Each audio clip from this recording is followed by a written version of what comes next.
Como lo vimos en el programa, entre febrero y abril el desempleo en Chile se ubicó por debajo de las expectativas del mercado, aunque igual subió a 6,4%. Esto es 3 décimas más respecto al mismo periodo del año pasado y una más respecto al trimestre móvil anterior. Queremos analizar qué hay detrás de este resultado y para eso nos acompaña el ex subsecretario de Economía, Tomás Flores. Muchas gracias por estar en Agenda Económica. Encantado. A ver, 6,4%, el mercado esperaba 6,5%. ¿Cuánto esperaba usted? ¿La chuntó al 6,4%? Y también esperaba 6,5%. Pero yo te diría que este dato nos muestra justamente lo que ya nos anticipaba la Universidad de Chile. Esto es un mercado del trabajo en la economía chilena que está con un creciente desequilibrio, en el cual paulatinamente la cantidad de empleos creados son por cuenta propia. Son personas que han sido despedidas de su trabajo y con el dinero que lograron reunir están tratando de realizar un emprendimiento por necesidad. De hecho, en los últimos 12 meses el empleo por cuenta propia creció 5,3%, mientras que el asalariado, que uno podría decir que es el contrato más formal, solamente 0,5%. Por lo tanto, se habla de el desagregado, la composición del mercado laboral sigue con el mismo fenómeno de los últimos meses. Por cierto, o sea, de los 110.000 empleos creados en los últimos 12 meses, yo creo que más de 80.000 son empleados por cuenta propia. Ese es el emprendimiento por necesidad. Dicho, parte de ese emprendimiento es vender cosas en la calle, que efectivamente no tiene nada de seguridad social, no tiene un contrato de trabajo, por cierto que genera un ingreso, que ese hogar lo necesita, pero muestra justamente un deterioro del mercado del trabajo que ya no lo había anticipado la encuesta de la Universidad de Chile. ¿Eso usted cree que va a seguir manteniéndose? ¿Es algo que debiera incrementarse incluso con más fuerza en los próximos meses? Es probable, porque yo creo que hay ciertos fenómenos puntuales que están quedando atrás. Uno de ellos fue que tuvimos una muy buena temporada turística. La devaluación del peso chileno llevó a que muchos prefiriesen veranear aquí en Chile, además que atrajo turistas de otros países de América Latina. Eso generó mucho empleo en los meses de enero y febrero, pero eso ya está quedando atrás. También la reforma tributaria generó un boom en el sector inmobiliario. Todos corrimos para tratar de comprar una vivienda antes de que subiera el IVA. Eso está quedando atrás paulatinamente. Es decir, la proyección para los próximos meses es un desempleo que se sigue incrementando y que probablemente ya en cerca de media docena o una decena de comunas va a superar probablemente el 10%. Esto va a activar ciertos programas de empleo de emergencia que el gobierno tiene. Pero sin duda yo te diría que el problema económico más importante con el cual vamos a finalizar este año es justamente un desempleo que ya se va acercando al 7% aceleradamente. Tomás, lo conversábamos antes de la entrevista. Ahora la próxima medición va a ser entre marzo y mayo. Y ahí se producen dos cosas al mismo tiempo. Quedan fuera los empleos estacionales de verano, como usted mencionaba, por ejemplo, el tipo de cambio que favorecía la llegada de turistas para acá. Ese tipo de empleo del sector turismo ya no va a estar, obviamente, con la misma fuerza que en el verano. Y por otro lado, entran con mayor fuerza la situación de la crisis de los salmones, la región de los lagos, principalmente por el bloom de algas nocivas, donde hubo miles de trabajos que se perdieron. Va a entrar con más fuerza al incorporarse a abril. Esa dualidad, esos dos factores que se suman, un poco se añaden, ¿podría producir un shock de alza importante en la tasa que veamos? Yo creo que por lo menos unas 3 décimas más con respecto a esta medición. Exactamente, porque de hecho en la misma región de los lagos, que era una situación, ellos están en situación de pleno empleo, con tasas de desocupación de 2,3, 2,4%. Eso prácticamente se va a duplicar.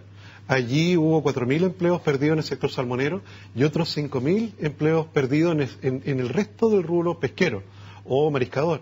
Efectivamente, esas casi 10.000 personas van a llevar a que la tasa de desempleo en esa región en particular se duplique. Con lo cual, esa zona que no tenía ningún problema en su mercado del trabajo, hoy día pasa a estar dentro del listado de regiones con problemas.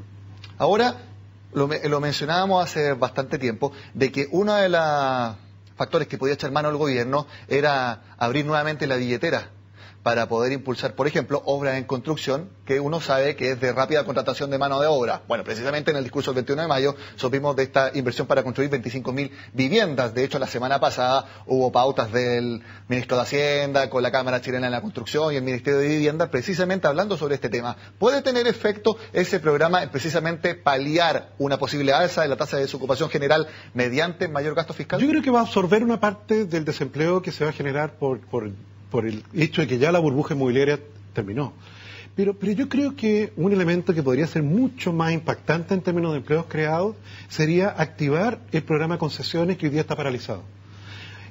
Probablemente paralizado por razones ideológicas. Te fijas, en el caso de construcción de hospitales hemos visto que el gobierno no tiene recursos suficientes para poder llevar a cabo de manera de manera directa todos esos hospitales nuevos. Y el gobierno no quiere concesionar hospitales. Exactamente, siendo que hoy día hay empresas que tienen financiamiento para ello, que tienen la evaluación de la ingeniería, que podrían echar a andar esas obras lo antes posible.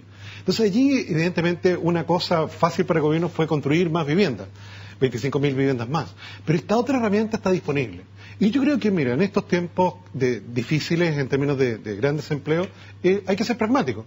E indudablemente esto nos permitiría solucionar problemas de atención de salud al mismo tiempo que podemos aprovechar esa gran cantidad de mano de obra que va a quedar disponible. El Fondo de Infraestructura que se anunció también y que va a ser una nueva empresa estatal que va a funcionar con flujos futuros. Una idea que puede sonar media complicada, pero que así va a ser, o por lo menos está la propuesta. ¿Podría ayudar en ese sentido? Podría ayudar, porque también allí hay proyectos que están disponibles. De hecho, el indicador de competitividad que se entregó ayer sobre Chile, que hace esta institución suiza, que bajó por 5º año seguido. Nos muestra que justamente una de las debilidades de nuestra infraestructura. O sea, hay todavía una gran cantidad de carteras de proyectos que se deben realizar, que tienen financiamiento, que es buen negocio hacerla.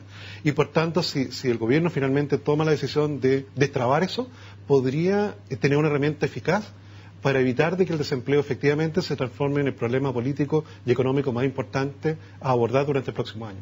Mucha gente también puede preguntarse en sus casas, a ver, tenemos un crecimiento que parece ya estancado en 1,8%, ese fue el resultado del primer trimestre, es lo que se pronostica también para el IMASEC de abril, después de que conocimos este lunes los sectores económicos. ¿Se puede generar empleo sin un crecimiento económico mayor o todos los empleos o la mayoría que se generen va a ser a través de sacar la billetera del fisco? ¿Cómo pueden ser esas proyecciones de generación de empleo? No es suficiente, porque si fuera solamente la billetera del fisco sería fácil la vida. Lamentablemente requiere en una economía como la chilena un impulso del sector privado sustancial. Y por ello crecimiento económico que fue, yo te diría, no sé si menospreciado, pero visto con una importancia muy pequeña por parte de la actual administración, hoy día veo que se trata de relevar la importancia que tiene. O sea, hemos visto justamente que Perú, teniendo condiciones externas similares a nosotros, como país minero, está creciendo al doble de Chile. Entonces, efectivamente, el contexto internacional, si bien es cierto, está difícil para los países latinoamericanos, hay países parecidos a nosotros que le está yendo bastante mejor.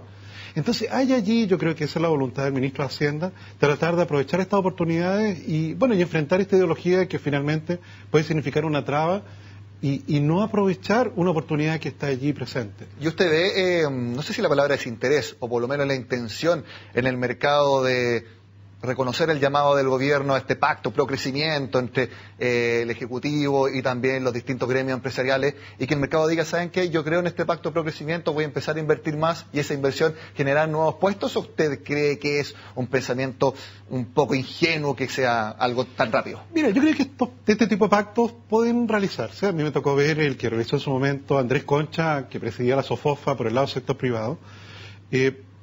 Pero tiene que estar acompañado de hechos concretos. O sea, evidentemente siempre está a la disposición, me imagino, por parte del empresariado, de contribuir en el crecimiento y hacer buen negocio, y hacer buenos negocios. Y al gobierno también le interesa de que esta situación efectivamente no siga escalando. Pero yo creo que tiene que haber hechos concretos tras de sí. Y por eso es que la Agenda Pro Crecimiento, que ya tiene un tremendo diagnóstico, debe entrar a la fase de implementación. Yo creo que diagnóstico ya tenemos suficiente, tenemos más de 100 medidas en carpeta. Yo creo que en la medida que esas medidas se transforman en acciones concretas, es posible empezar a confiar de nuevo. Tomás, nos quedan 30 segundos. ¿Cuál debiera ser una medida concreta a su juicio? Destrabar el sistema de concesión y permitir que todos esos proyectos que hoy día ya tienen aprobación y tienen financiamiento, efectivamente se empiecen a realizar lo antes posible. Tomás Flores, ex secretario de Economía, gracias por estar con nosotros. Encantado, muchas gracias. Bueno, con este análisis del 6,4% al que llegó el desempleo en Chile, terminamos la agenda de este martes. Como siempre, sigan con nosotros acá en CNN Chile.